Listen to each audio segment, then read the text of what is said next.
broadcasting from the great upper Midwest and beaming directly to you worldwide. Night Talks Radio starts now.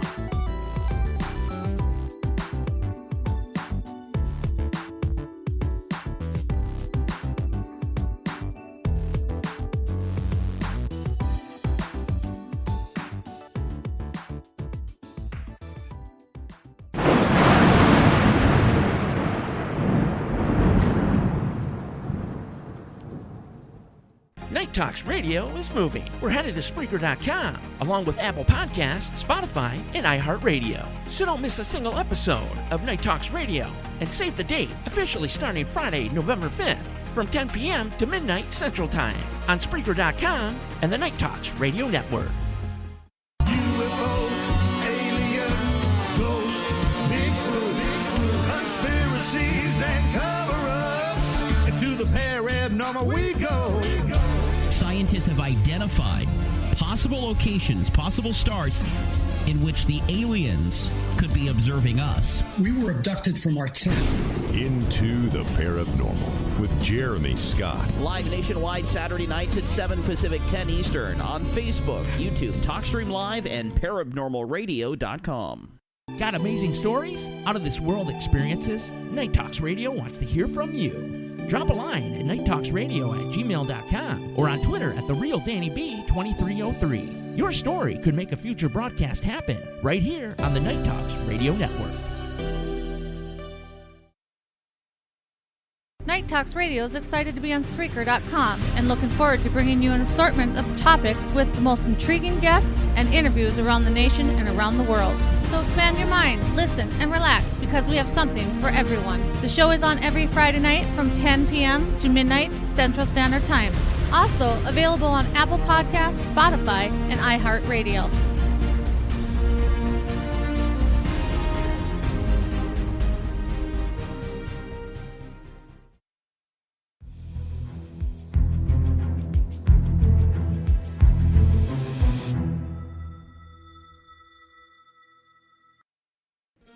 Hey friends, Dmitry here from A View from the Bright Side.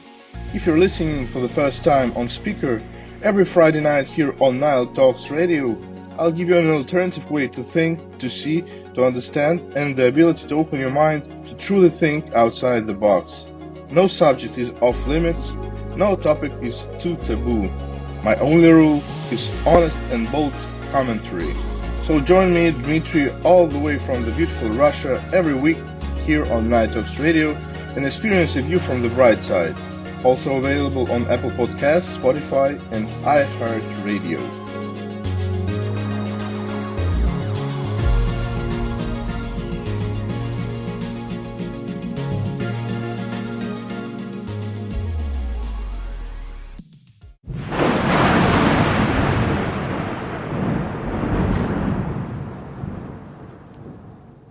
Here's a little example of what you can expect from our friend Dmitry and his View from the Bright Side segments. Every Friday on Night Talks Radio and the Night Talks Radio Network. What's your sign? It's like we're twin flames in a different life. Deep connection lights a spark. It's like you know. COVID. I have doubts about COVID. Every state media and every other news outlet says that this is some kind of terrible virus. There are statistics about that in media. It says that thousands of people die daily. But what if we imagine that this is some kind of plot, for whatever is the reason? For example, just to establish tight control over population. The stuff about vaccination is weird. Instead of inventing some kind of treatment, some kind of drug from the COVID, all they invented is a vaccine. Vaccine essentially is being injected to healthy people. So instead of healing unhealthy, they are doping healthy. And all of these measures like QR codes, lockdowns, social distancing, etc., all the things create their own industries being fed by coronavirus. And as a result of all this, we will have a new world. You will stay at home. Most of the time you will talk with friends and family only over internet. Well, such things are disastrous and will have a very strong effect in long term. You even can stay out of office working remotely. Everything is different. I wouldn't go so far as to say that COVID doesn't exist, but as a side note, I haven't got a close relative or a friend that died of it. Hopefully none of them will.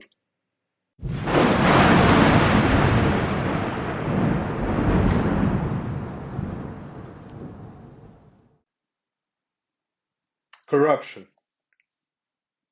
Corruption. Russia is commonly perceived as one of the richest countries in the world in terms of natural resources. Nowadays, it is also perceived as having the richest people in terms of personal belongings of authorities in Russia and Russian businessmen. Corruption in Russia is perceived to be a significant problem. It affects administration, law enforcement, healthcare, and education. The phenomenon of corruption is strongly established in the historical model of public governance in Russia and has to do with general weakness of rule of law in Russia. In 2020, Russia ranked 129th out of 180 countries in the Corruption Perception Index by Transparency International, while ranking lowest in Europe. Well, that's what Wikipedia says. Now I will tell you how it really feels. The social worker in Astrakhan region of Russia earns 10,000 rubles per month. iPhone 13 costs 140,000 rubles. It means that to buy an iPhone, she has to use her salary for a period of over a year. Another example. 1 square meter in a premium flat in Moscow costs 500,000 rubles. A salary of 4 years. 1 square meter and 4 years. The society is extremely divided and fragmented. Some get enough to provide for luxury life, some make enough only for a modest dinner. But eventually you learn to live through this. It's like the weather. You just know that it's raining and it's 3 degrees Celsius in Moscow today. So you take an umbrella and put on the warm coat. That's it. Of course, there's an alternative to leave Canada or Australia, but, well, this is a different story. Get Down with Dmitry every Friday night at 10 p.m. Central, right here on the Night Talks Radio Network.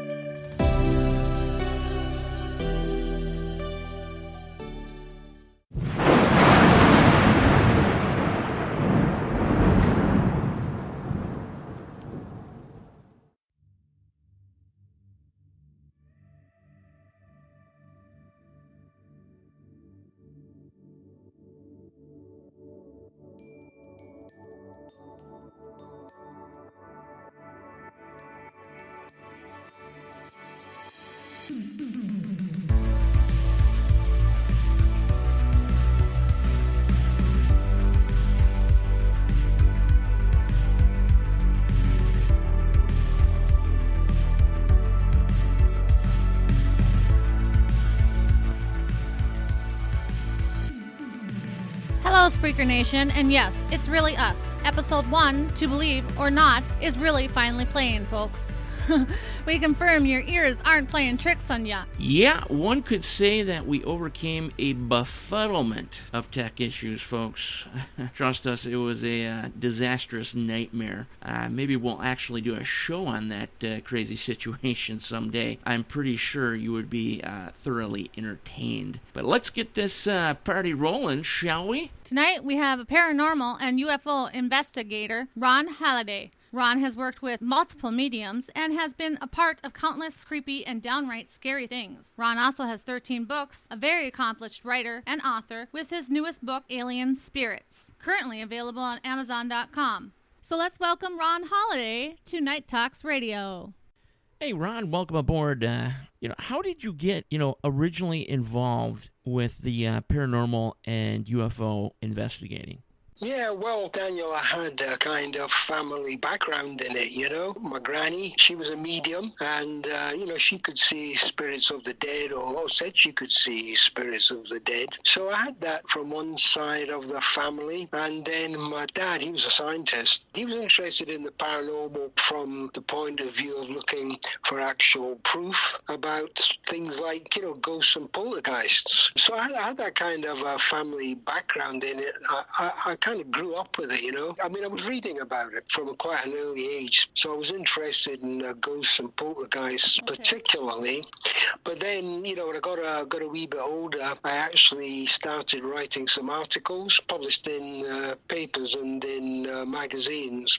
And then after that, I actually started investigating. And when I was investigating, this was initially kind of ghost poltergeist kind of stuff. When I started investigating it, I met up with people who were also interested in the subject, but some of them had an interest in UFOs. And to be honest about it, initially I was quite skeptical about the subject of UFOs. It just seemed a bit off the wall. But when I actually met, I started meeting people. I started meeting people who'd actually had experiences, had UFO encounters, met the witnesses, UFO witnesses and this kind of thing. I began to realize, that there really was something to this subject. People weren't making it up or anything. They were talking about genuine experiences. So I got into the whole subject, of UFOs through really my interest in ghosts and poltergeists. And, I've kept up, you can argue that all these things are related in some kind of way. And so I'm interested in the whole range of the paranormal, Daniel, and so that's the way I got into it. Okay. Have you encountered any UFOs, UAP during your investigations? And if sorry, yeah. And if not, on you go.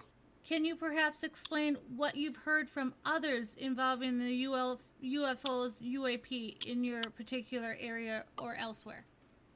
Yeah, sure. I mean, on the subject of UFOs, I've obviously seen kind of odd lights in the sky, but nothing that, I've been able to say I would definitely identify something that couldn't be explained.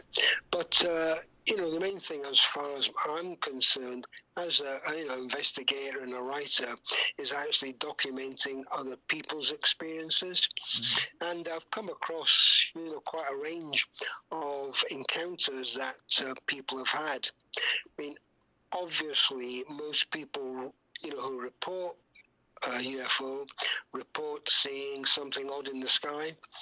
But,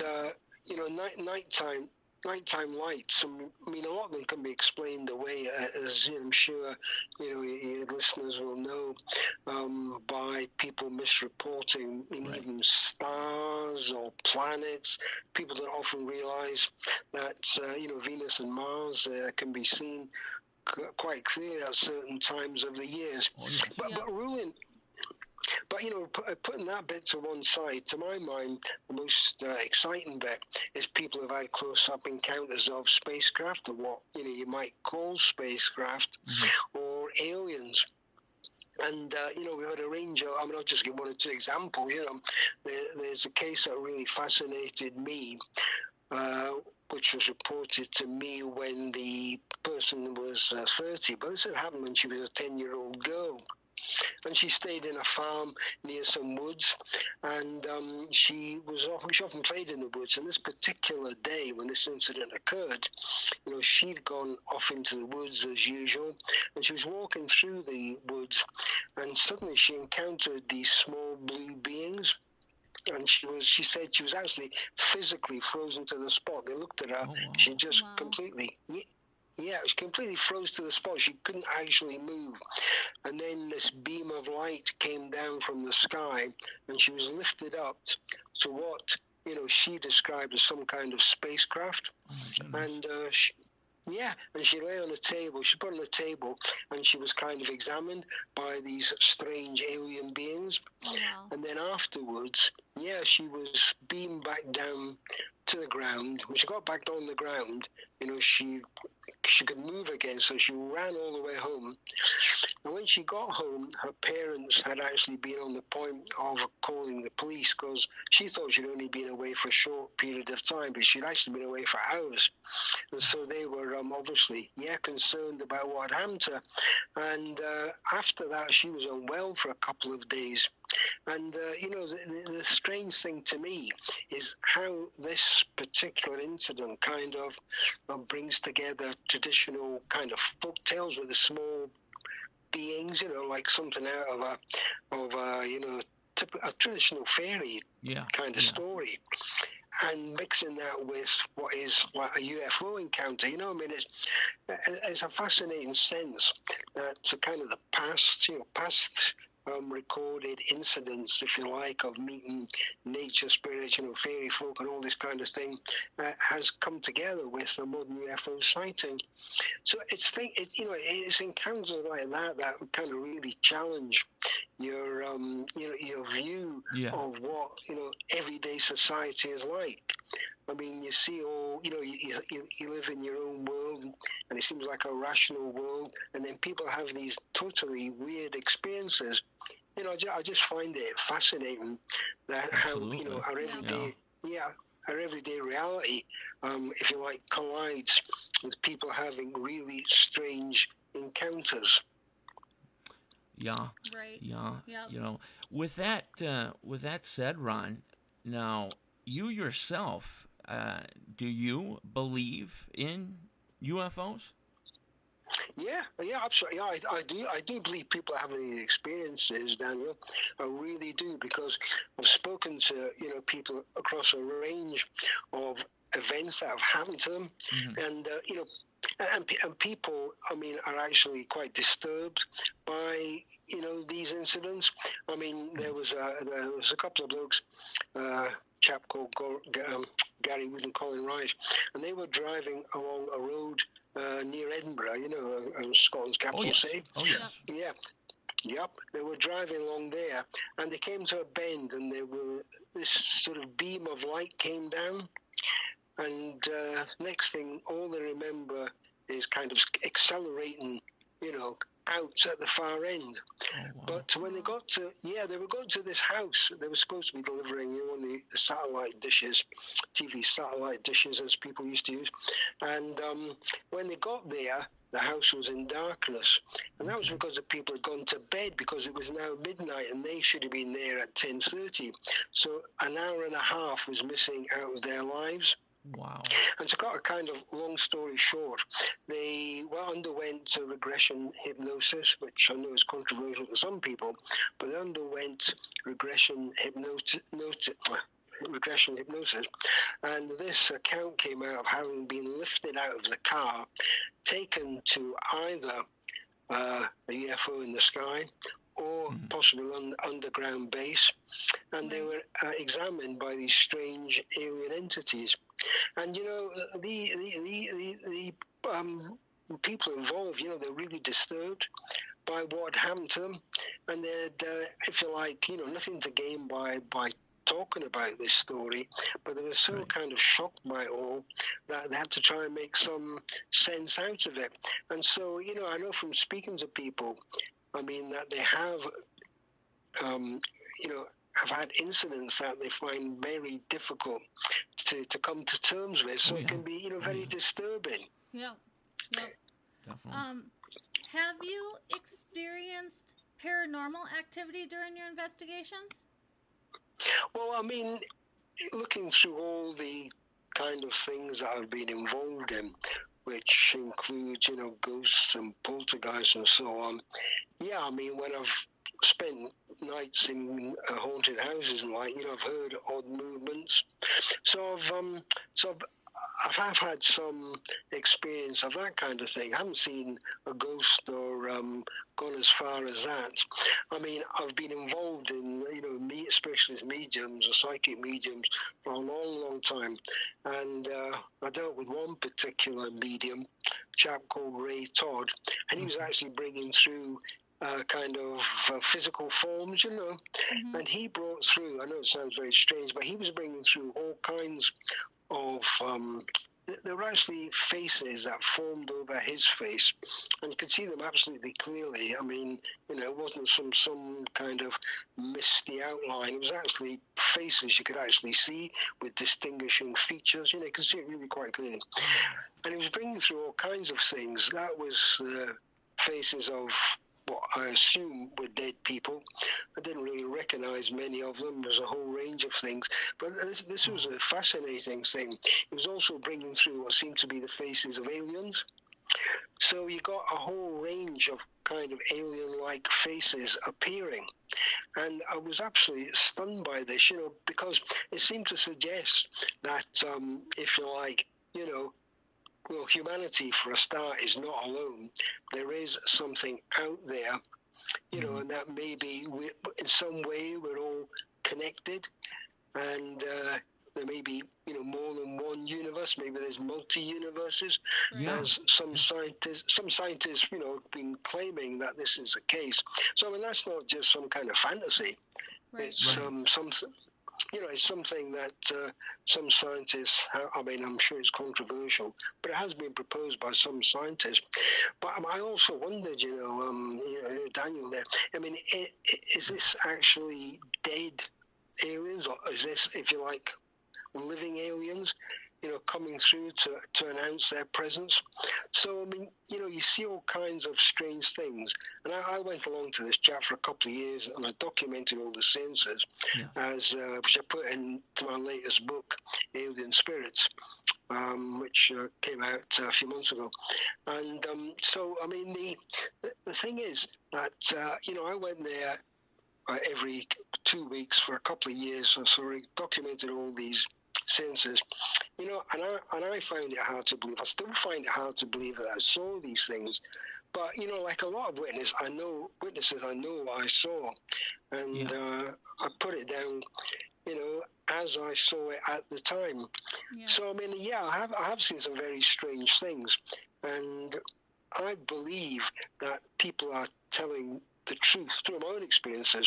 I believe that people are telling the truth when they have these encounters, but they find it very difficult to make sense of it because they can be subject to ridicule, as you know. Oh yeah, exactly. And I think, and I think that's always a problem. So, you know, anybody who comes forward and tells their story, you know, I give them a big pat on the back for being brave enough to do that. Oh yeah, right, definitely. Yeah, I have stories all the time about seeing paranormal too, and a lot of people are saying, wow, that's interesting, and they want to hear more of my stories. So, yeah. Yeah. You know. No, sorry. Yeah. Sorry, Daniel. No, go ahead. Jenny. No, yeah, I'm saying absolutely. Yeah, I mean, you know, if you start asking around about people's experiences, excuse me, you find that, you know, a lot of people have had experiences, but they don't report them to anybody at the time. You know, I often come they're along, afraid, essentially. Well, you know, they think people won't believe them. You know, and they don't know who to speak to about it, because, you know, I'm often getting people coming along and saying, I've had a UFO experience, but it happened 20 years ago or even longer ago. But at the time, you know, they didn't know who to report it to, or they just mentioned it to somebody in the family because they thought, well, if I say it to other people, you know, people will start laughing at me. You know, exactly. And I can give you a good example of that, because there was a chap who came to me. I was giving a talk at a town one time, and at the end of the talk, this chap came up to me. I won't give his name because, you know, he wanted to be anonymous. Yeah, you understand? Yeah, I mean, he came up to me and he said, you know, I had this really weird experience, he said, and it's disturbed me ever since. And he actually took me to the spot where it had happened, which was a field. He used to take his dog out for some exercise, you know, regularly. And this particular day, the dog ran off. And then he said he saw something moving around the field, sort of circling round and round, and then getting closer and closer. And finally it came right up close to him. And he said, "There's the only way I can describe it is it looked like a goblin. He said it was small, had sort of black leathery skin, and a kind of lozenge-shaped eyes, quite piercing. Yeah. And and this entity just looked at him for a few seconds and then shot off again. And he was so disturbed by this. He started telling people, but now this chap was a mechanical engineer, he had a rational scientific background, and he used to go around shipyards and dealing with equipment for the shipyards.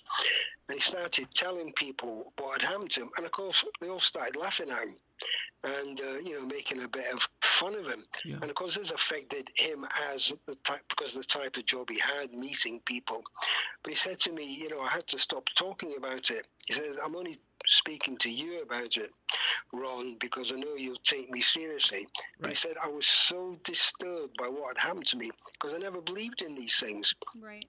He said, I had this scientific background. I never believed anything like that could happen. And, it happened to me. And he said, it really shocked me out of, my everyday reality. And he said he found it, continually found it hard to come to terms with. So, people can be disturbed. People do get laughed at.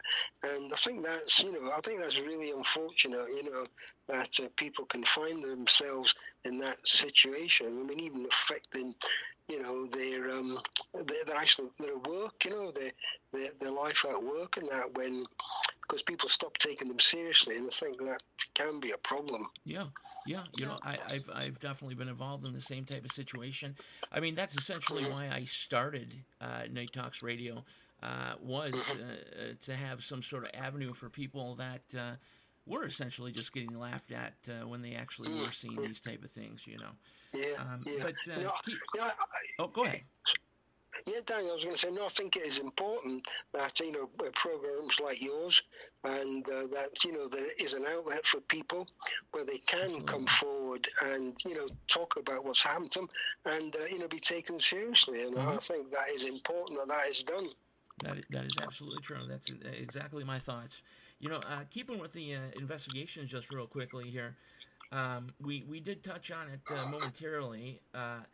Do you perhaps believe that extraterrestrials are connected in any type of way to the paranormal? Yeah. I think, in a sense, that is true, because I know on one hand, people can, argue that we are actually being visited from, distant planets, and that people are coming here in spaceships. Yeah, that's one possibility. Yeah. The other possibility is that in the same way as people have suggested for ghosts, that somehow we are interacting through a kind of dimensional window, if you like. Yeah. So when people are seeing aliens or a UFO stroke, spacecraft, or people are seeing a ghost, in a sense, it's maybe the same kind of connection. People are actually having a temporary vision, if you like, of either maybe the future or maybe even other worlds, or in other cases when people report seeing the ghost of a Roman soldier, or something like that, they are, if you like, looking into the past through this dimensional window. Because I know I'm sure you've come across this situation. That for example, I interviewed a man a few years ago.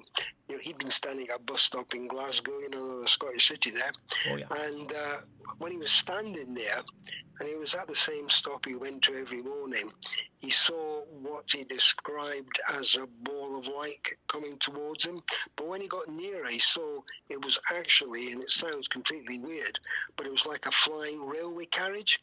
He said that's the only way he could describe it, with it seemed like flames coming out the back, and it drifted just 20 feet above his head, and then went off towards Glasgow centre. And this was 6 o'clock in the morning, so there was a lot of people out and about going to work. Yeah. Now the curious thing is, he thought there would be lots of reports of people seeing this object, but he said nobody nobody else reported seeing. There was no comment about it in the media or anything.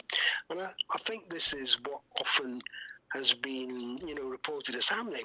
I mean, one person sees an object, during the day in a busy street, quite close up, and expects other people to have seen it, but then nobody does. So to my mind, this, if you like, fits in with this idea of people having some kind of short, maybe just a few split seconds, short time, looking into some dimension or part of the universe or whatever is out there in the universe. So I mean, like a portal of sorts, even. Yeah. Well, yeah, exactly. Yeah, exactly, Danny. Just like a portal. So which, sort of opens for a few seconds or maybe a minute or so, and then kind of, shuts. It's, it is so strange that people report, or one person reports seeing something, and nobody else sees it. I mean, it's very hard to explain. And I know skeptics will say, oh, well, it's imagination. But, I don't believe that for 1 minute. I think people are actually having genuine experiences. And just because we can't explain it doesn't mean, that it's not happening. Exactly. Yes, Ron, you are an accomplished writer/author as well. Can you tell us about your latest book that you have out? Yeah, well, the latest one, as I briefly mentioned there, Jenny, was about the contact that the medium Ray Todd I went to see for a couple of years and documented all his seances over that period, what he was bringing through when we sat together. I'd like to emphasize now, this was in broad light, I mean, it wasn't in darkness or anything like that. It was in light, and I was only sitting a few feet away from him, full face on. And I will add, other people went along and they had they had similar experiences, but I actually went along regularly, and at his request, I documented everything that I saw. And I mean, there was so many things came through. It's, I couldn't go through it all. It is all in the book. But as I mentioned, I was particularly struck by the alien faces that appeared, and of various types. I didn't see any of the kind of little greys that were reported, but they were more, if you like, kind of, I wouldn't say they were like lizards, but, but it was, some of them had really quite peculiar faces, but it wasn't as if they were inhuman faces. It looked like a combination of lizard-like features, or in one particular case, it looked almost sort of like gorilla-like, but very intelligent looking. Okay. And that was what kind of really, I suppose, struck me. I mean, there were a lot of, if you like, human faces, and one or two I kind of recognized. I mean, it sounds weird, but I mean, the face of Winston Churchill, former British Prime Minister, appeared, and one or two actors' faces appeared, which British actors, which you might not be familiar with, but I recognised. So there's a whole range of things like that, and at various points, Ray himself would disappear into a kind of globular, ectoplasmic, mass. It was absolutely weird. I wish I could, Daniel, Jenny, I wish I could take you there. I wish I could show you this, because I mean, you'd find it absolutely fascinating. But it was almost as if we were trying to be told something, that there are alien entities out there, and they're just like us. They may be alien, but they're just, they've got the same kind of traits and kind of characters, if you like, that we've got. I mean, it was, it was a really fascinating experience. But as I said, I documented it, all the alien spirits, and, as I saw it at the time, it's, there for people to read. I'm not asking people to believe it just because I've written it. Right. But all I'm saying is, I documented that, you can take it, you can be skeptical. Have an open mind, so to speak. And what was the name of it? Alien Spirits. Alien Spirits. Okay. And as Ron just said, his newest book, Alien Spirits, is currently available on Amazon.com as we speak. Go check it out, but do it after the program, as we'll be right back on Night Talks Radio with more from paranormal and UFO investigator Ron Halliday, all the way from the beautiful land of Scotland.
Up to date and up to the minute. Oh, and did I mention? Only real news is allowed. You are now entering a spin-free zone. Night Talks Radio News with Jennifer Gregerson starts now.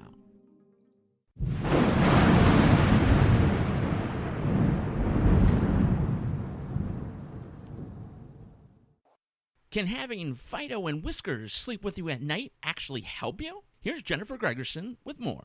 When it comes to dogs and cats, according to some veterinarian officers, it is a very good thing for animals to sleep with their owners. Pets who share their human's bed develop a higher trust and tighter bond. Dogs and cats who are more bonded to their owners have additional health benefits, including increasing your neurotransmitters such as oxytocin and dopamine. Sleep experts say that having your pet sleep with you in bed can cause sleep fragmentation, basically repeated short sleep interruption, which leads to extreme tiredness during the day. This is caused by the pet moving around to get comfortable and waking you up. According to some doctors in neurology, a release of stress hormone can make sleep worse. People with depression or anxiety may benefit, as the pet can be used as a pillow and you can cuddle with them to decrease the anxiety. In a 2017 study from the Mayo Clinic Center for Sleep Medicine in Phoenix, it was found over half of the pet owners allowed their animals to sleep with them actually helped sleep, and people felt safer. 20% of the study stated sleep was worse. According to another study in 2017, tracking dogs only, the result was better sleep with your pet on the bedroom floor than in the bed. Overall, according to CNN.com, there can be significant psychological comfort in having your pet close by.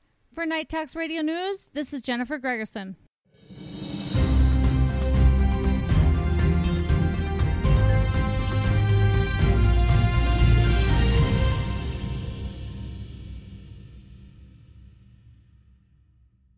Aaron Rodgers didn't follow the narrative. Now he's paying for it. Night Talks' Jennifer Gregerson has the details. Due to the health factors because of Rodgers being allergic to ingredients and risks, he has chosen not to take the shot. Instead, Aaron has been taking ivermectin, monoclonal antibodies, and vitamins. He has been a spokesperson for Previa Health since 2012, which is headquartered in Green Bay, Wisconsin. According to ESPN.com, Previa states it remains committed to protecting its patients, staff, providers, and community against the COVID-19 pandemic. This also includes encouraging and helping all those eligible to get the shot. Since the mainstream media twisted Aaron Rodgers' words about being immune against the virus, with A-Rod being unvaccinated and his serious concerns, 9 years of being with Previa Health, the left-leaning organization shockingly ends their partnership, even after taking more than 300 COVID tests, with his antibodies alone being a proven method of protection. It is important to note almost everyone at one point in their lives will test positive for the naturally occurring coronavirus. So yes, with having to take test after test after test, you will eventually test positive.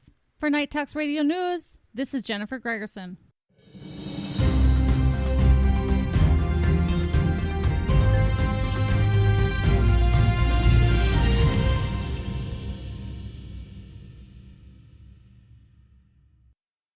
Bullet airplane could revolutionize business aviation. Here's Jennifer with more details.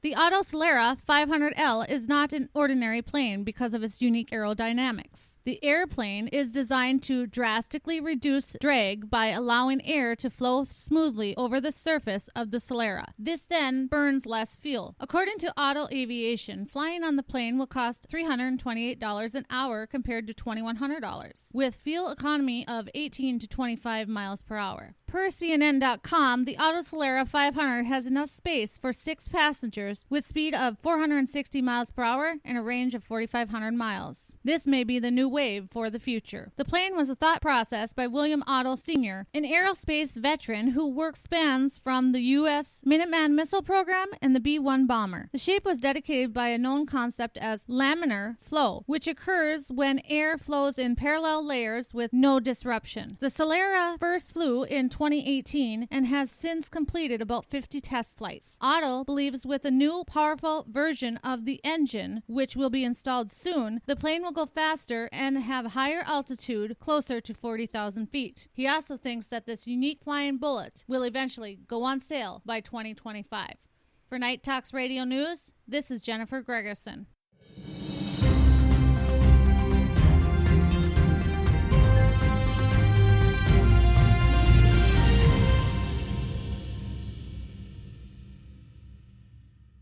Catch Jennifer Gregerson and Night Talks Radio News every Friday right here on NTR on Spreaker.com.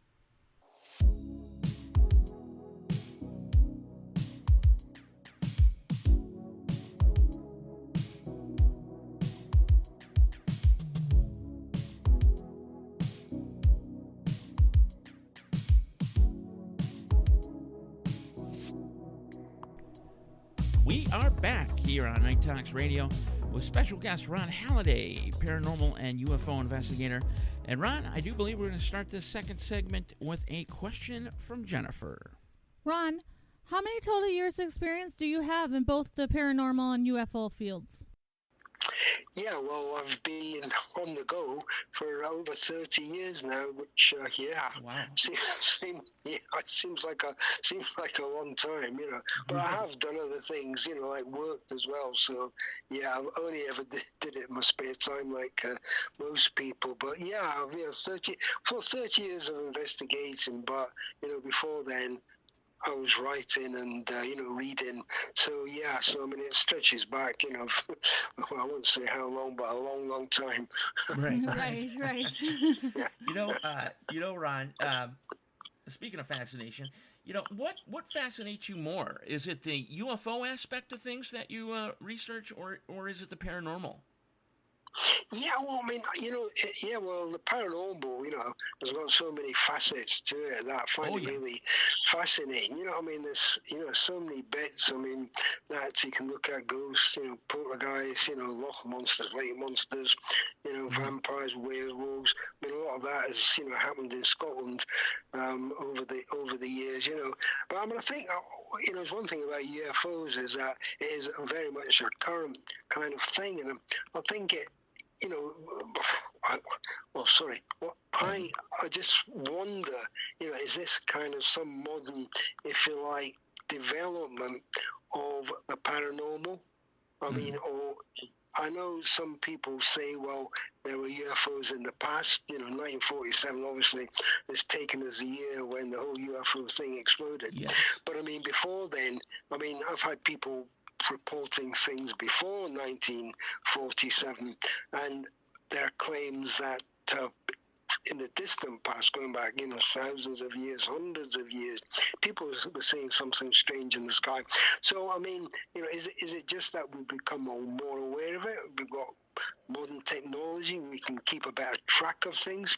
So I do find, in a sense, that the UFO subject, you know, really quite fascinating. I mean, I started off being interested in ghosts and poltergeists, but I do find with the UFO phenomenon that, you know, it really is challenging, because it does suggest that maybe there's something out there, so to speak, which is trying to, if you like, interact with our present reality. So, I mean, but I think, you know, there's such a range of things that people can you know, I mean, we can look at, say, ghosts and argue, well, there is a similarity between that and, you know, some aspects of UFO sightings. So I think there's something there, you know, for everybody who's interested in this subject to be able to go out there and take a look and come to their own conclusions about what's going on.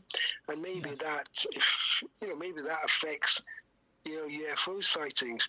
Because, I mean, some people, you know, I don't mean there's a case in Scotland, I know there are other cases, but, you know, where somebody saw a UFO hovering above the ground and could actually see through part of it to the ground beyond, you know, part of it looked solid, part of it looked translucent. So, I mean, there's a suggestion, you know, maybe in that kind of instance, you can see the link between UFO and ghosts, because people sometimes report, you know, ghosts which look partly solid, but which partly, you know, they can see through. So, you know, you get this kind of connection between these subjects. I know some people will really dispute that and say UFOs have no connection with other paranormal phenomena. But yeah, I respect that point of view. But on the other hand, you know, you do think, well, there could possibly be some kind of connection, and that is through this, if you like, dimensional window, you know, the porthole that we talked about.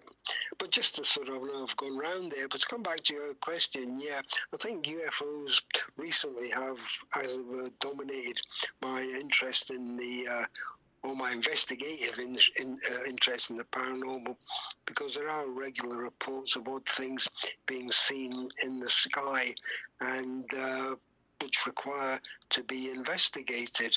So yeah, I think UFOs recently have become, you know, the key aspect. Yeah, you know what? I agree with you. That's for sure. Yeah. Ron, what is the most frightening story that you have ever heard between the UFOs or the paranormal? Well, I mean, you know, in a sense, you know, the stories depend on often the impact they have on people, and some people can get particularly disturbed by their encounter. You know, I mentioned the people being lifted out of a car and taken away and being, you know, medically examined, if you like. So, I mean, these stories are disturbing to those particular people. And in a sense, I find, you know, a lot of accounts that people tell me, you know, quite, if you like, disturbing in the sense that they challenge people's...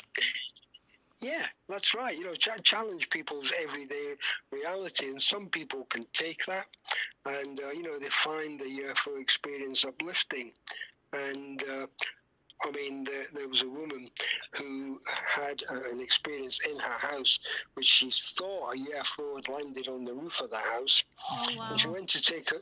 Yeah, I know. But when she went to take a look, you know, this beam of light came through right through the house, onto the stairs, and she said in this beam of light there was a figure that looked like Jesus, you know, with the flowing robes and the sandals, you know, on the bare feet. Yeah. You know, she said looked like, and to her, I mean, this was a religious experience. You know, I mean, it's you know, I mean, it was a kind of signal to her that there was something out there, but it was of a religious nature. Yeah. So people do have all kinds of experiences. But I mean, often, if we're talking about the paranormal in general, you know, the main frightening experience people have is with poltergeist activity. And people can be quite terrified by incidents that happen in their house. There's been... You know, there's been quite an obvious range of that. I mean, there was one particular chap who I visited several times trying to document everything that happened to him. And he had this experience of the presence in his house, but not only the presence in his house, but this presence actually trying to get into his body. And he described it as, he said it was like a... he said it was like a lot of flashing. It was shaped like a person, but a kind of flashing light kind of thing, if I can describe it that way. You know, he said sort of neon light, like, you know, it was like that. And he said this entity was trying to get into his body, and he actually spent a lot of time trying to resist it. And what he actually was trying to do was get in contact with the spirit world. This is how it all started off. He started doing the pendulum over the alphabet, you know, and reading out messages. Yes. Yeah. And in that way, he seems to have brought in some kind of bad spirit, which then began persecuting him and doing all kinds of strange things in the house. But at the same time, and I think this was, if you like, a bit of a relief for all of us, he said through his experience, he learned that there were, if you like, white spirits as well as dark spirits, or good spirits and bad spirits, and that these white or good spirits, you know, they were actually fighting off the bad spirits. He said, but he became completely convinced that there were, you know, bad spirits as well as good spirits. And all kinds of strange things happened in the house. Things were smashed, things were turned around, there was knocking, and obviously, from his point of view, that was quite frightening. But it was, you know, I mean, the human spirit's amazing at times. I mean, somehow he managed to get through all this, you know, and keep sane. But I know that some people get so frightened by what happens that actually, you know, leave the house for a period. Oh yeah. I think, you know, I think the only thing you can say about poltergeist activity is that generally, you know, it does seem to die down. I mean, people get quite a lot of activity for a while, you know, things thrown about the house, and people actually written on, you know, kind of weird, silly, you know, daft things seem to happen, but it does die down for a while. I mean, I know people get frightened by, you know, the odd sighting of a ghost. I mean, if you're not expecting it, obviously it is quite frightening. But I mean, on the other hand, you know, poltergeist activity where people maybe actually, in a sense, say assault is maybe going too far, but where people do have actual physical acts in the house, obviously that's, you know, that can be the most frightening kind of thing for the person from the point of view of paranormal occurrences. Yeah. You know, keeping with that subject, that takes us right into our next question. You know, have you ever taken, let's say, bad energy, so to speak, back home with you, perhaps? Well, you know, luckily, I mean, I'm not for when it's saying when I've been at poltergeist. Places where poltergeists have been active and so on, you know, or when I've been to mediums, yeah, sure. And when I say to myself, am I going to bring something back home with me? And I know people have reported actually having that, because when I was at a house just a couple of years ago now, this again was in Glasgow, you know, I don't live that far from Glasgow, and where lots of stuff was going on there, and they were really quite frightened, and so frightened so much that I actually got the police into the house. But just to focus on that one particular bit, according to the woman, she had been in the Netherlands, you know, in Europe there, and she believed through stuff that she'd been doing there, she had picked up this evil spirit, which had actually followed her to this house, and you know, and it had erupted after she'd been to the Netherlands, so could well have been brought back. So, I mean, that is an example of what happens. And to go back to the chap I was talking about, when I said he had thought the spirit had been trying to get into his body, well, he'd had a previous experience where he had been working and on one of the these big gas, well, what do you call them again? These big things that store gas, you know.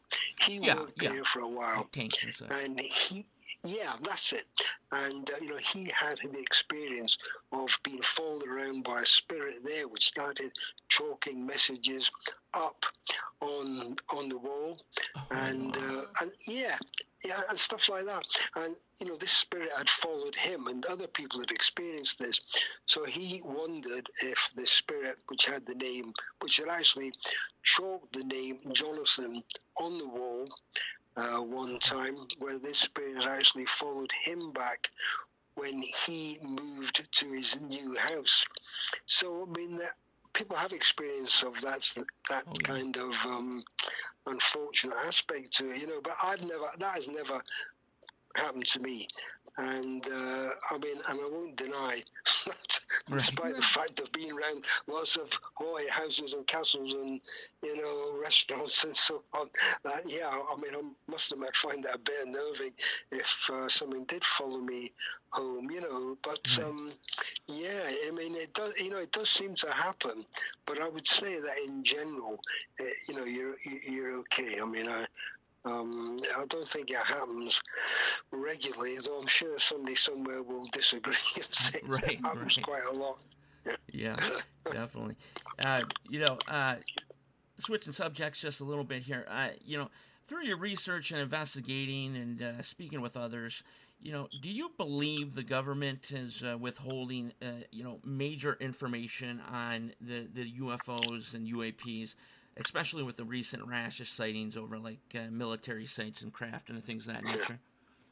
Yeah, I absolutely I do. I'll just talk about the UK for a minute there, because the UK's Ministry of Defence, which obviously, as the name suggests, is responsible for the military and so on. I hate to cut you off real quick, but this is a worldwide thing too, as well. It is a worldwide thing. Yeah, this is a worldwide thing. But what I was going to say, Daniel, was that the UK government for years denied that they were recording UFO sightings, and then eventually, a few years ago, admitted they were. So, I mean, I absolutely believe that governments, right across the world, have been withholding back information they have about UFO sightings and encounters. I completely agree. Yeah. And your own government in USA, I mean, absolutely, believe that they have got a load of reports of information which they have not released because, it's gotten to the point where you're having now pilots and generals and commanders and things of that nature from the Air Force, the Navy. They are stepping up now. They don't care what their government has to say about it. They're coming forward because they believe that the populace needs to know about these things. Yeah, absolutely right. Because I mean, governments look at it from this point of view. Why do people need to know? So let's keep the information to ourselves. And that happens right across the world.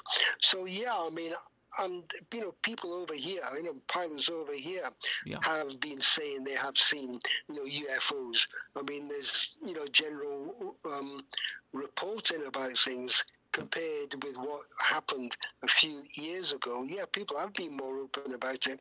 So you've got information being given by people with experience of being up in the skies there and seeing what's going on. So, I mean, it is great that people are actually I mean, I think one thing the internet has done, is actually allowed people to tell things that have happened to them. Yes. I mean, there's less control over what people can report these days. I mean, even like a program like your own, at one time, maybe there would have been less opportunity to talk about things, but but that is changing, and I think governments just have not caught up with what's happening out here. They still think they can control all the information. Yeah, the thing I was going to say, interject real quick, is that the government here, for example, in the United States, they simply threw their hands in the air and said, we can no longer hide this. So, here's what we're going to tell you. Now, you can believe what these pilots and such are saying, but, we're not going to keep it hidden anymore. And obviously they came out with that report, which didn't say much whatsoever, but in a way it did. But yeah, that's kind of how it is now. The governments can't contain this type of information. Yeah, absolutely. I absolutely completely agree with you. They just can't, So I mean, but I don't think, I mean, I think it'll take a while for them to come to terms with what is happening in the world these days, you know. I mean, there's such a spread of information, you know what I mean? Something happens, thousands of miles away, and then people can read about it, the next day. If somebody puts it on, if somebody films, a UFO, I mean, people can see it. So, I mean, that has been great. I mean, I don't know how, you just never know how governments are going to react to all this, new information, if you like, but it just seems to be ignoring it as far as I can see. It's they probably have to understand the fact that it's exponentially getting faster. Information is moving faster. People are knowing things, like you said, faster. Even the late great Art Bell, he predicted this sort of situation about information getting out to the people and things of that nature. And they're being seen a lot more, so they have to start explaining a little bit more. Yeah, I think that's absolutely right. And I mean, even the newspapers, well, over in the UK anyway, or I guess the USA. I mean, I notice the newspapers have actually been putting more reports about UFOs it's no longer taboo, so to speak. Right. No, that's right. People are taking it seriously in a way that they didn't before. And I'm sure that is because information is just zooming, across the world. People are saying, well, they're seeing them over there. They're seeing them, you know what I mean? There's a realization that, this is a widespread phenomenon, which governments have actually been clamping down on for years. Right, exactly. Ron, do you believe there are other dimensions or planes out there? Yeah, I do. Absolutely do. And I think some scientists have, suggested that there could be multiple universes, and multiple worlds, and I mean a whole range of extraordinary things. Yes. I mean, I admit I don't know what the science behind it or the maths behind it is, but I mean, there's no question about it that some scientists have suggested this. So I do believe that this is a real possibility, and it could explain a lot of the phenomena that goes on, which is otherwise quite inexplicable. I mean, we just see everyday reality, right, and we live with everyday reality. So, I mean, we can understand our lives through that. When something odd happens, it's difficult to put that, to fit that into reality. And people say, skeptics will say, oh, well, people will believe anything. But I would say, some people don't want to believe that there are odd things happening. Some people are quite comfortable with just looking at everyday reality and accepting that that is all there is. And, disturbed when it's suggested, something happens, which suggests, this, our everyday reality isn't the only reality. So, I mean, I do believe that other dimensions and, and other universes possibly do explain aspects of the paranormal. Well, I think it makes it more exciting than listening to all this COVID stuff. Well, that's true. Absolutely, I know. But it seems like people nowadays, we just touched on, the internet and information moving fastly, and you can access just about whatever you want now. Yeah, that's correct. It does seem, though, that people have lost the ability to research on their own. Right. They simply listen to what the quote-unquote mainstream media puts out there for you, and that's it. And that's it. And that's what they're told to believe, and that's what most people are going to believe. Just like you said, they're going to continue on that path. Well, I think some people are just afraid to see what the truth really is.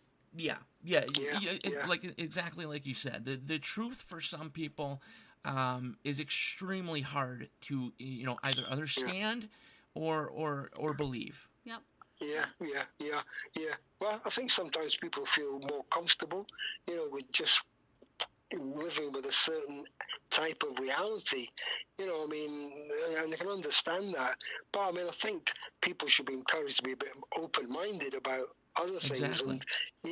And and I think that is important, but as you say, people sometimes just take things, as they get it, off the internet. But I think it's important too. There's a lot of information, great information out there, but I think it's important as well. People actually look at it themselves, start think about it themselves, assess it themselves. Mm-hmm. I mean, I think one of the downsides of information on the internet, people stick something on, and there's no investigation of what, if that is for example, UFO, is that a genuine UFO, or has somebody just, somebody's just put a photo together? And I mean, it's so easy to do that. I think you have to accept that people can fake things quite easily, as well as put on a genuine sighting of a UFO. And I think that's the only downside,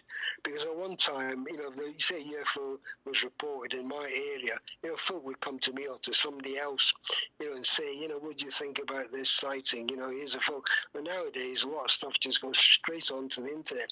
So it's actually sometimes harder to assess whether that's a genuine incident or not. I mean, it's great to have a lot of information, but as I said, it's sometimes harder to assess because there's so much stuff, hard to assess what is genuine and what really is, if you like, maybe just misguided or, misconstrued or whatever, but something that's just been stuck onto the internet by somebody with a camera or even a phone on their camera. Yeah. There's just like you said, there is a lot of that out there, and you have to have a particular eye to sort of pinpoint those things out. That's right. Yeah, absolutely. And then once it gets on the internet, it's like it's stretched out. It's like okay, if you have like gossip, and stuff to one person, they keep on going to the next person, and they add a little bit more to it, and it just disappears. Yeah, no, that is true. I mean, it is very difficult sometimes to get to the truth, or get to the kernel of the whole thing, and find out exactly what's been seen and whether it is something that's a genuine sighting. And that doesn't just apply to UFOs. I mean, get a lot of ghost stuff put on, see that practically every day, and it's very difficult to decide, without actually going to place or actually getting hold of the original, material, whether it's so genuine or whether it's somebody's just, as it were, faked something, or I mean, not necessarily faked it, but taken something, which could, for example, just be reflection of, ice crystals, or just camera, just that kind of thing. It is hard. I mean, just the sheer volume of stuff that goes on doesn't actually mean that, most of it, or even some of it, hasn't been faked. It's, I think it is, if you're seriously investigating it, it can be a problem. And with that, we've ran up against our second break here on Night Talks Radio. Having a great conversation with Ron Halliday, all the way from Scotland. He is a paranormal and UFO investigator. And I'll tell you what, the stories so far have been somewhat creepy. But we've got more coming up with him in our last half hour. And, of course, coming up next is our last Night Talks Radio News segment with correspondent Jennifer Gregerson. We'll be right back here on Night Talks Radio.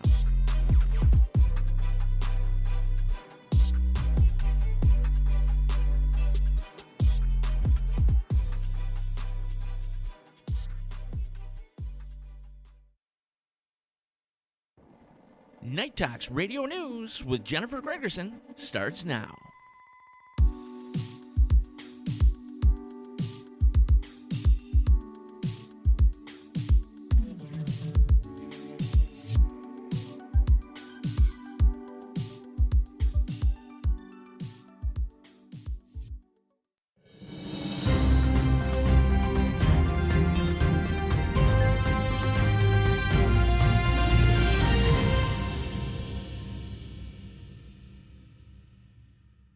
Welcome to a spin-free zone where real news and facts trump liberal feelings.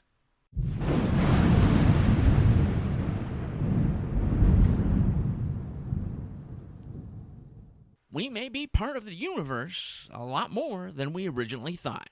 Here's Jennifer Gregerson with the details.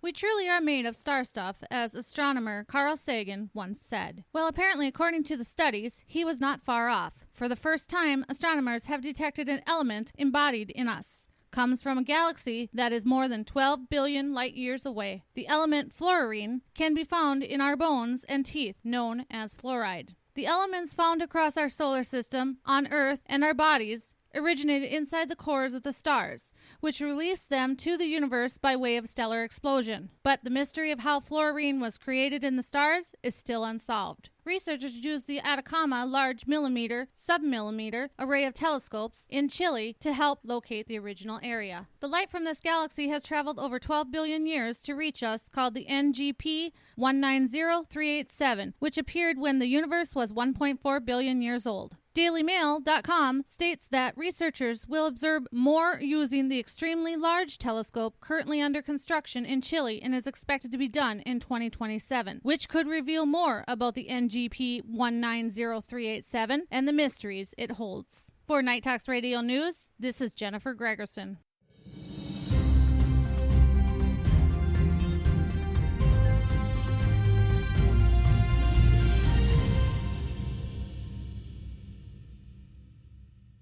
Raiders wideout facing time in prison. Jennifer Gregerson has the catch.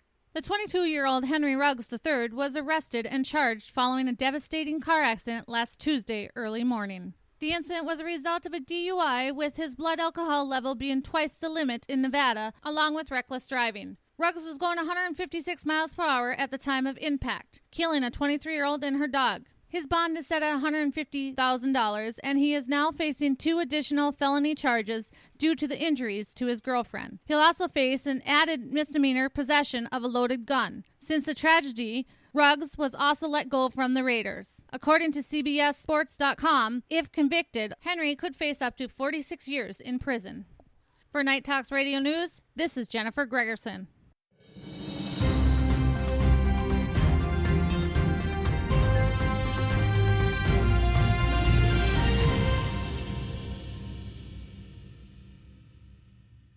No surprise here, as Biden orders all U.S. companies to vaccinate all staff by January 4th. Jennifer Gregerson has the details. COVID-19 vaccines or weekly testing will now be required for workers of private companies with 100 or more employees. The shot mandate for large firms will come into effect in January, or they will face hefty punishment for violations. According to new rules, the first deadline is December 5th, when employers must provide time off for workers to get vaccinated and ensure that they are wearing masks.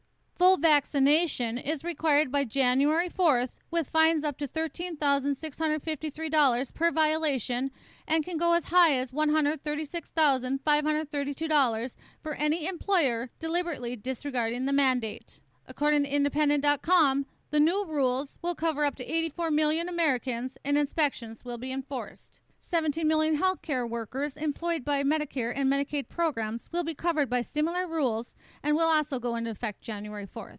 Federal contractors, who were essentially forced to get the shot by December 8th, have now gotten a small reprieve as well, being pushed back until January 4th. The new rules are to protect workers from health and safety hazards, OSHA explains. Workers who choose to remain unvaccinated will still be told to wear masks, which have been proven ineffective, and coerced to submit to weekly testing. For Night Talks Radio News, this is Jennifer Gregerson.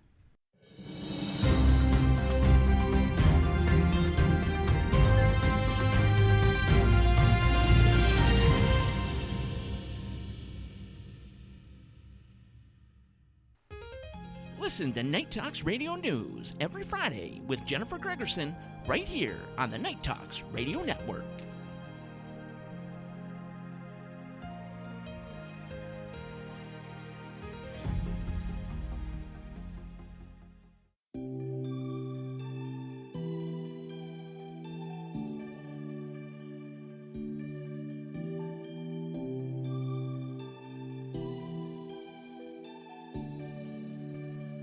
Welcome back, Night Talks Nation. This is Night Talks Radio, and unfortunately, we are in our last half hour of the program tonight. Jennifer, you got any words for us on this beautiful end of the weekend? Absolutely. Well, I hope everyone is enjoying their wonderful Sunday night and our first endeavor on Spreaker. Well, switching back to the subject, Ron, is there anything you're currently working on that you would like listeners to know? Yeah, well, I'm working on one or two UFO sightings actually in our particular area, which have particularly interested me because there's been activity over a number of years in one particular area, and there's been a couple of sightings of odd lights in the sky. So, yeah, I've been trying to follow up on that. So that's been something that's I found interesting because, as you probably know, there are certain areas which tend to have continued activity, and that has been in Scotland. There's one place called Bonnybridge where there was a lot of activity in the 1990s and before, and that has carried on. So I'm following up on a couple of things. So whether there's anything particular to them, I don't know, but we'll be finding out anyway how if there's some explanation for what was actually seen. Okay. But I mean, we know about paranormal activity hotspots in the United States here, for example. What are some of coming from you? What are some hotspots, so to speak, in the United Kingdom and Scotland, for example? Yeah, well, I mean, in Scotland, we've had, one thing I found is that hotspots have moved around in Scotland in terms of UFO sightings. I just mentioned a village called Bonnybridge, which is only about 10 miles from where I live. And this was really a hotspot during the 1990s. Okay. And in fact, there was a lot of people visited from across the world to see the place. I mean, there's still been stuff going on there, but the actual intense activity was back in the 1990s, where there were hundreds of sightings, and there was a lot of video footage taken of strange objects, some of it in daylight, some of it at night time, and it featured on various programs. I mean, in the UK, but also in the USA, it's been reported over, on programs over there as well. So it's quite a pretty, well-known hotspot.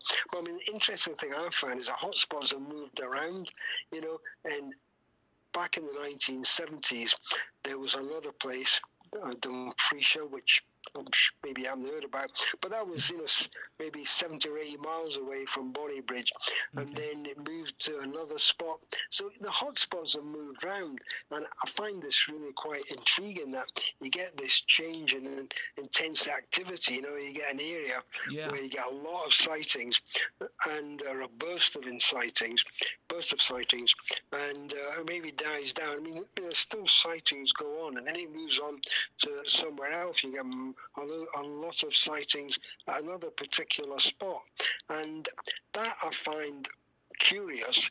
But I mean, if you're looking, say, at this idea of interdimensional contact, in a sense, you might get the one dimension cutting into the Earth dimension, in a sense, at one particular spot. That spot could move from one part to another, quite easily. So, I mean, one period you got a lot of sightings because a portal is opened into another dimension in this particular area, and then for some reason, it's moved on to another area, so you get a burst of sightings from another area. So, I mean, I don't know if that explains it, but I mean, there's one possibility for why these things seem to go from one area to another. And I think you find that in other parts of the world as well. You get areas which seem to have a lot of sightings, and then, it moves on to another spot. So I think that's quite a common experience, as far as I'm aware, just through reading and seeing things on the internet and so on. So, I mean, it's one of the odd things about UFO encounters, but there are, again, there are spots which you seem to get continuous sightings over a number of years. I mean, there's an area not that far from me called the Pentland Hills, where there's been lots of light objects seen, stretching back a number of years, almost like ball lightning type of things, appearing, and odd lights in the sky. So that's gone on for years and years, which incidentally is, Pentland Hills just back onto Rosslyn Chapel, which you might have heard of, in connection with the Da Vinci Code and so on. And that's another spot where there are supposedly been UFO sightings reported, stretching back for a long period of time, and it's even been claimed there's a UFO buried underneath Rosslyn Chapel. So, I mean, that area has seen quite a lot of activity over the years. Right. Ron, I did have one other question here, real quick, to go back into the paranormal part. In Minnesota here, there is a lot of paranormal activity around the railroad tracks or around the train depots. Do you have the same thing kind of in Scotland? Well, I mean, there's been certainly some activity reported around, railways, as we would call them. Yeah, sure. But I wouldn't say there's been any intense activity. A friend of mine brought out a book, where he listed or wrote about all the various paranormal activity that we've seen around roads, railways, and various transport things. So, I mean, yes, it is a reported phenomenon, but I mean, as far as I'm aware, I wouldn't say it was something where there'd been a big focus on in terms of what's been happening in Scotland. I mean, here, I would say it tends to be focused on houses, and we've got masses of castles, castles, sort of historic type of buildings. There's been a lot of activity around there. I mean, the usual thing is if you want to go see a ghost in Scotland, go to one of the castles, because there's been so many reported ghosts in some of these places. I was up at one just last week there, a castle close to where I stay, where there'd been poltergeists reported and various ghostly sightings. So, I mean, there's a lot of focus on that rather than on the railroads and so on. Yeah, I believe my co-host was asking that question because I actually was a railroad conductor for yes, I was. Yeah, for 10 years. And I did experience many times incidences on the railroad that I simply cannot explain. So, that's interesting. That I mean,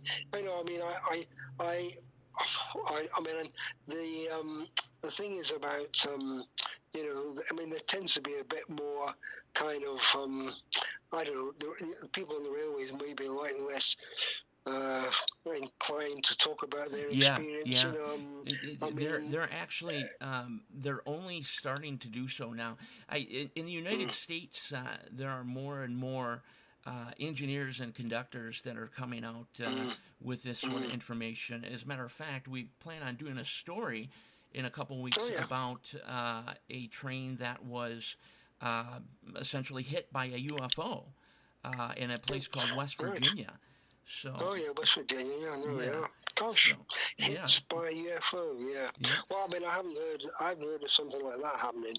Oh yeah. I must admit, that is really unusual. Oh yeah, and sticking with the UFO situation real quickly, Stephen Hawking had mentioned that it was probably a bad idea for us to represent ourselves that we're here. Hey everybody, come check us out. That we might accidentally catch the eye of somebody that is not so friendly. In your opinion, if tomorrow UFOs and or extraterrestrials decided to show themselves in mass, do you think it would be more of a Independence Day sort of situation? Well, I mean, I'd like to think if we are being visited by aliens, that if they want to do us any harm, they would have done it already. Okay. Because if, as has been suggested, aliens have been visiting us for a long period of time, then if they had superior technology, which presumably they may have had, then if they wanted to hurt us, they would have done. The thing I think, my little theory is, real quick here, Ron, is that, perhaps, especially recently, this is where I've gotten these theories, is that these sightings, things of that nature, they could be scouts, perhaps, for maybe something larger out there, know. But that's just one of my theories, Yeah, well, I mean, I think that is certainly a possibility, but that boils, but again, that boils down to this, explanation that we actually are being visited by aliens, from distant planets, and as you know, people interested in the subject, ufologists, for want of a better word, do take different points of view on this question as to whether we're actually being visited by alien entities in a kind of organized sense, or whether we're just interacting, in a chance way with other dimensions where there are obviously people who we would regard as aliens. But I mean, it's perfectly possible that, there are scout ships, if you like. I think there just is not enough information to be sure about actually what's going on. Yeah. Yeah. Go ahead. Sorry, I was just going to say, it is a mystery which could have various explanations. Oh, yeah. And I don't think anybody can be sure just exactly how it's going to end. You do feel it's kind of building up. I mean, I do feel as if there's a climax more coming. And more stuff going on that suggests we're building up to something. But almost very similar. Again, I bring up Art Bell, how he had mentioned the quickening. I don't know if you've ever read that book, but it is pretty spot on. And he called that type of feeling the quickening. Yeah.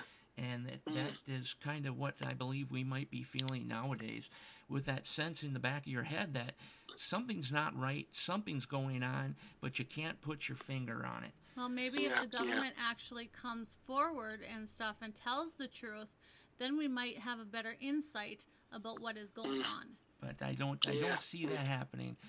There was a lady from NASA, our space agency here, who had essentially stated what the government and or NASA would do in the case of, say, if they knew an asteroid was going to hit, perhaps.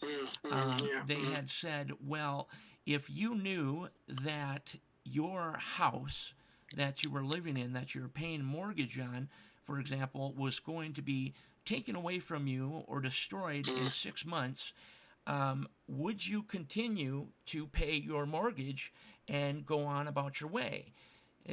Probably not.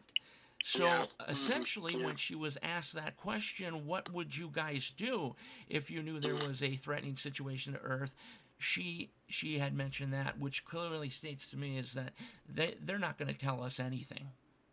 Yeah, I'd agree. I'd agree. I mean, they don't believe in telling people things anyway. I mean, they only tell what they have to tell, and they keep back anything that they don't want people to know. And it's just, that is a way of life as far as they're concerned. And that happens probably every government across the world. Seems to be made up of people who are not interested in informing the people about what's going on and just keeping it back. Yeah, I mean, I'd agree. I just don't think, if anything comes out, it's because either they want to, if you like, put people off things, or they believe they've been forced into revealing something. Exactly.